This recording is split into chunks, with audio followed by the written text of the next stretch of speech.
Hello, कसे आहात सगळे? आय होप तुम्ही खूप छान, मस्त आणि मजेत असाल.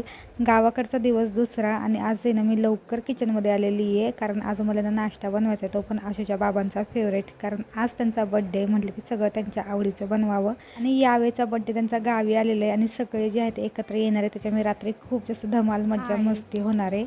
सकाळचे 10:30 वाजलेले आहेत आणि आता सगळा जो आहे तो स्वयंपाक झालेला आहे. सगळं किचन आवरून मी बाहेर आलेली आहे बसायला. आशू आजीसोबत गेलेला आहे खेळायला, पण इथून मला त्याचा पूर्ण आवाज ऐकू येतो आहे.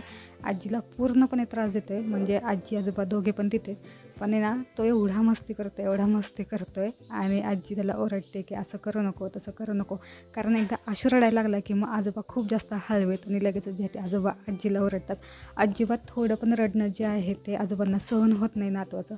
एवढे जे आहे ते आजोबा नातवासाठी हळवेत, म्हणजे प्रत्येक गोष्टीत आशूला जर हवी असेल ना तरी त्याला दिलीच पाहिजे.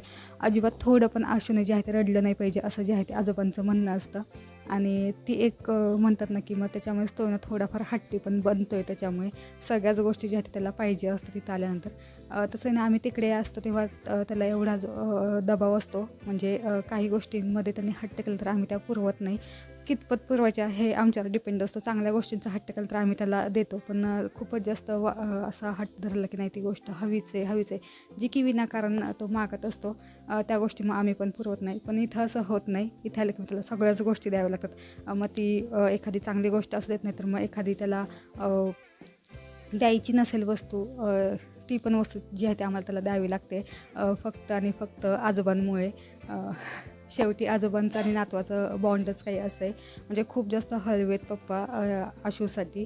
म्हणजे ना आशू जरी रडला ना तरी मग आम्हाला तिघांना जे आहे ते बोलणी असतात घरामध्ये की त्याला रडवत जाऊ नका, त्याला प्रत्येक गोष्ट जी आहे ते हातात देत जा. आणि त्याचाच कधी कधी मग आशू जो आहे तो कधी कधी गैरफायदा घेतो अशा गोष्टींचा. तरी आम्ही समजावत असतो की नाही, काही गोष्टी त्याच्यासाठी चांगल्या नसतात, पण तरी एक सॉफ्ट कॉर्नर असतो ना आजोबांच्या मनात नातवाविषयी, तसंच काहीचं जे आहे ते पप्पांचं आहे. आणि आत्ता जे आहे ते तो आशू खेळायला गेलेला आहे आणि तो पडतोय, आणि याचं पण जे आहे ते ब्लेम सगळा पप्पा मम्मींवरती टाकताय की तो पडतोय असं तसं. पण तरी आशूला त्याचं काही नाही, त्याचं मनसोक्त जे आहे ते खेळणं चालू आहे. आणि आजी त्याला तिथून ओरडते की असं करू नको, तसं करू नको. आजोबा जे आहे ते मला ओरडतायत, असं काहीचं त्यांचं जे आहे ते खेळणं चालू आहे. आता मी बघते तिथं जाऊन काय चाललं आहे आणि काय नाही ते तुम्हाला पण दाखवते की आशू तिथे कशी मस्ती करते आणि कशी नाही ते. आता सगळं जे आहे ते आवरलेलं आहे माझं. किचन होतं हे ते सगळं क्लीन केलेलं आहे. आता 11:30-12च्या दरम्यान जे आहे ते जेवायचं आहे. पण आता आहे अजून थोडा वेळ आहे माझ्याकडे, तर तेवढ्या वेळात म्हटलं की आपण पण एक फेरफटका मारून येऊयात आणि तुम्हाला पण घेऊन जाते फेरफटका मारायला. तर चला जाऊयात.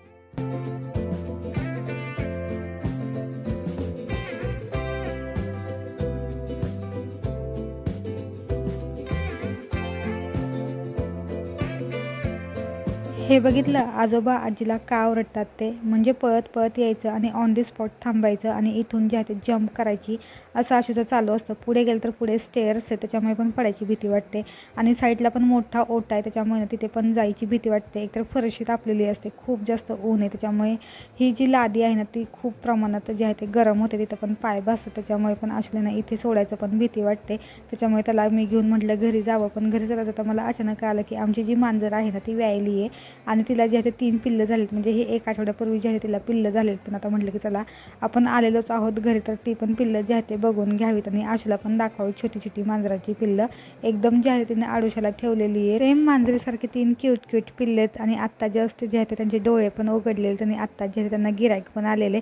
थोडी मोठी झाली की त्यांना पण जे आहे ते देऊन टाकायचं. दुपारचे आशूला झोपवले झोळीमध्ये आणि मी आत्ता म्हटलं की आपण पण थोडा वेळ पडावं, पण लाईट गेलेली आहे सकाळपासून आणि अजूनही आलेली नाही आहे. एवढं जास्त प्रमाणात गरम होतं आहे, म्हणजे पप्पांचं जेवण होईपर्यंत मी आशूला ना पुठ्ठ्याने हवा घालत होते झोळीमध्ये. आता पप्पांचं जेवण झालं आहे आणि ते जे आहे ते आशूला पुठ्ठ्याने हवा घालत आहेत, म्हणजे जे आहे त्याची झोप पूर्ण होईल आणि तो चिडचिड करणार नाही. पण मी म्हटलं की आपण पण थोडा वेळ जे आहे तिथं पडावं आशू झोपला तर. आणि आत्ता मी जस्ट इथे आले होते झोपायला.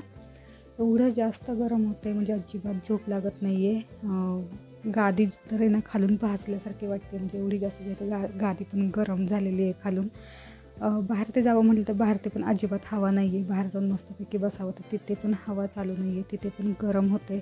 ऊन खूप जास्त प्रमाणात तावतं आहे, म्हणजे बेकार जे आहे ते गरमी जाणवते आहे गावाकडे. लोड शेडिंगचा प्रॉब्लेम आहे, पण सध्या तरी अजून इथे काही लोड शेडिंग नाही आहे. पण आज आल्यापासून आम्ही पहिल्यांदाच लाईट गेलेली आहे आणि ते एवढ्या मोठ्या प्रमाणात गेलेली, म्हणजे सकाळी गेलेली आहे, अजून नाही लाईट आलेली.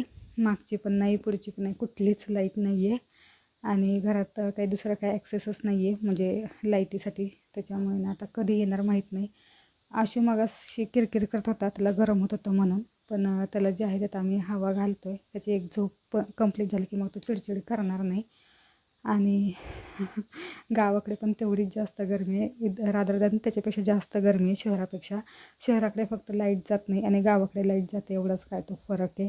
नाहीतर इकडे पण प्रचंड गरम होते. माझे तर हाल बघा नसते, एका जागी बसूच वाटत नाही. एका जागी बसलं की लगेच जे आहे ते घाम यायला सुरुवात होते. त्याच्यामुळे मी तर सारखी नसते या रूममधून त्या रूममध्ये, तिकडून इकडे, असं जे आहे ते माझं चालू आहे. पण झोप लागत नाही आहे. झोपायची तर खूप जास्त इच्छा आहे मला, म्हणजे मला एवढी जास्त झोप आलेली आहे, पण तरी या गरमीमुळे मला ना झोप लागत नाही आहे. तुम्हाला दाखवते पप्पा आहेत ना आशूला कसा झोका देत आहेत ते आणि हवा कशी घालत आहेत ते.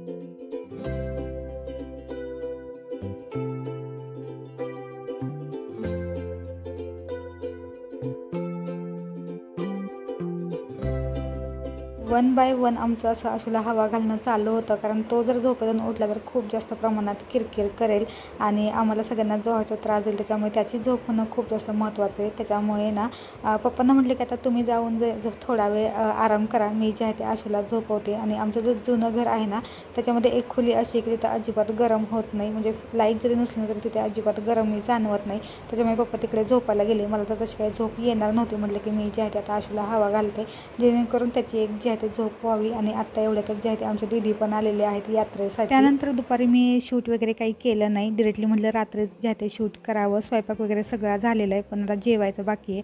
पण त्याच्या आधी म्हटलं की आशूच्या बाबांचं जे आहे ते औक्षण करून घ्यावं आणि त्यांचा बड्डे जो आहे तो सेलिब्रेट करावा.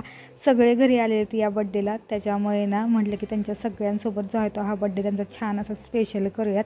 येतानाच दीदींनी केक घेऊन आले होते, त्याच्यामुळे आम्हाला त्याचं काही टेन्शन नव्हतं. मी जे आहे त्यांना सांगितलं होतं की येता येता जो आहे तो केक घेऊन या, कारण आम्हाला भारतीय जाणं पॉसिबल नव्हतं. आणि त्यामुळे दीदींनी येता येता आहे ना हा छोटासा जो आहे तो केक घेऊन आले होते. हा आहे ना तो केक आहे जो आपल्याला लहानपणी खायला मिळायचा ना, त्या टाईपमधला जो आहे तो दीदींनी केक आणला होता आणि तो केक आम्हाला सगळ्यांना आवडतो.